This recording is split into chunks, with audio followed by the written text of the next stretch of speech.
আমি বলছি 2024 সনে, হ্যাঁ 24 সনে ভারতের প্রধানমন্ত্রী ওই রাসমালা মাঠে আসছিল, সেই অনুষ্ঠানে আমি ছিলাম। সেইখানে আমাকে মিটিংয়ের পরে প্রধানমন্ত্রী ওই রেস্ট রুমে ডেকে নিয়ে গেছে। ডেকে নিয়ে যাওয়ার পরে আমাকে বলেছে, মহারাজ हाँ नाराज मत हो, हाँ आप ही চালাওগে বাঙাল। বলা বুঝছেন, আমি বলেছি না প্রধানমন্ত্রী বলেছি? আমি কি মিথ্যা কথা বলি? সেই কথা বলছি। কিন্তু কথা হলো এই, তারপরে যতগুলো লোক আছে আমার বিরুদ্ধে যা প্রোপাগান্ডা করেছে, হ্যাঁ সেটা কল্পনার অতীত। হ্যাঁ সেই জন্য দেখুন, এই কথা আমি বলছি, মহারাজা জগদীবেন্দ্রনাথ বাহাদুর ভারতবর্ষ সারা পৃথিবীকে স্বাধীন করে দিয়েছিল। বলেন, আজকে যদি মহারাজাকে ভারত সম্রাট বানানো হতো, তাহলে না আজকে হিন্দুস্তান হতো না পাকিস্তান হতো। আর যেগুলো বিরোধ করেছে তারে মা বোনদের, কোটি কোটি মা বোনদের ইজ্জত গেছে। হ্যাঁ, এদের দূরদর্শিতা আছে। আর আমার মহারাজাকে নিজের প্যালেসে থাকতে দেয় নাই, ইলেকট্রিক কাটে দিছে, জল কাটে দিছে, বুঝছেন?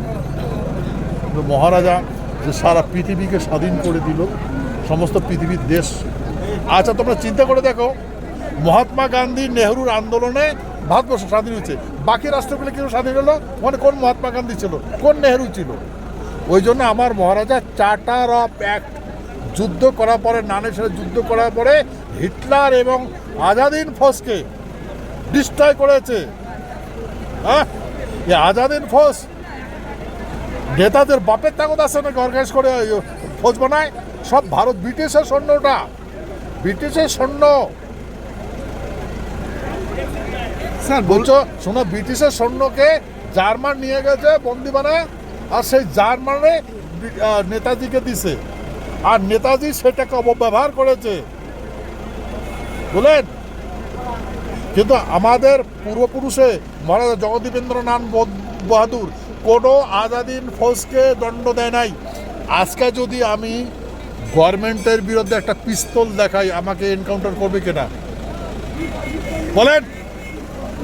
তা ব্রিটিশের শাসন ছিল, তা ব্রিটিশের যখন শাসন ছিল, তা ব্রিটিশের শাসন ছেড়ে চলে যায় নাই। তো সেই ব্রিটিশের বিরুদ্ধে যে আজাদিন ফৌজ গান ধরেছে, বন্দুক ধরেছে, তাদের স্ট্যান্ড হ্যান্ড কেন দিল না? মৃত্যুদণ্ড কেন দিল না? তাদেরকে আসতে দিল কেন? আমার রাজা মহারাজা জগদীবেন্দ্রনাথ বাহাদুর। বুঝছেন এখন? তাই নেতাদের মাথার কিছু আছে? আজকে যদি আমার মহারাজকে ভারত সম্রাট বানাইতো, না আজকে হিন্দুস্তান হইতো না পাকিস্তান হইতো? হ্যাঁ, না এতগুলো মা বোনের ইজ্জত গেত? হ্যাঁ, আপনাদের যে দাবি ছিল রাজ্য ফিরিয়ে দেওয়ার, সে দাবির কি খবর, কি পরিস্থিতি রয়েছে? দেখুন, আমাদের দাবি না রাজ্য ফিরে দেওয়ার, গভর্নমেন্টের কমিটমেন্ট আছে, সন্ধি আছে, টিটি আছে, আপনার টিটি পড়ে দেখেন। কিন্তু কথা হলো আমরা দুর্বল হয়েছি, সেই জন্য ওরা চুক্তিও মানে না, ইন্টারন্যাশনাল চুক্তি ওটাও মানে না, ওরা সংবিধানও মানে না, সংবিধান বহির্ভূত কাজ করতেছে। হ্যাঁ, কাকে বলবো, কোন গভর্নমেন্টকে বলবো? সব গভর্নমেন্ট একে। বুঝছেন স্যার, বললাম আজকে উত্তরকন্যায় একটা প্রশাসনিক সভা ছিল, সেখানে কি আপনি ডাক পেয়েছিলেন? আমাকে দেখুন, বিজেপিকে তো পশ্চিমবঙ্গে আমি নিয়ে আসছি, মানছেন না? আপনার মাধ্যমে বলছি, বিজেপিকে আমি নিয়ে আসছি পশ্চিমবঙ্গে, উত্তরবঙ্গে।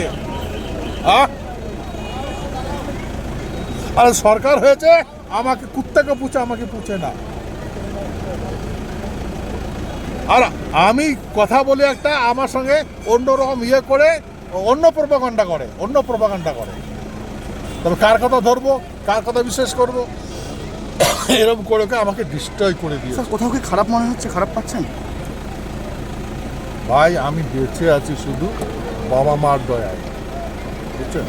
কিন্তু ভাই বেঁচে তো আছি, হ্যাঁ, সময়ের সংকেতে তুমি সব বুঝতে পারবে। ধন্যবাদ। স্যার বললাম এই যে আপনার এই এত বড় একটা মঞ্চে একটা সভা রইলো, এই সভাকে আগামী দিনে যে আপনাদের যে সংগঠন সেই সংগঠনের প্রভাব ফেলার জন্য কি এই সভা কি বলবেন?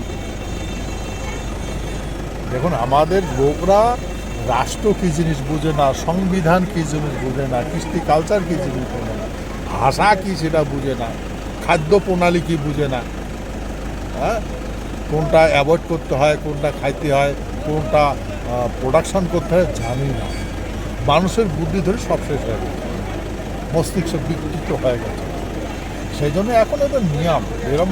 এই স্বাধীনতার পরে থেকে দেখলাম ইয়ং জেনারেশনকে মাতাল বানাও, সুস্থ মস্তিষ্ক চিন্তা করা মানা করো, হ্যাঁ, আর ডিস্ট্রয় করো, ওইটাই হয়েছে। Thank you. Thank you sir.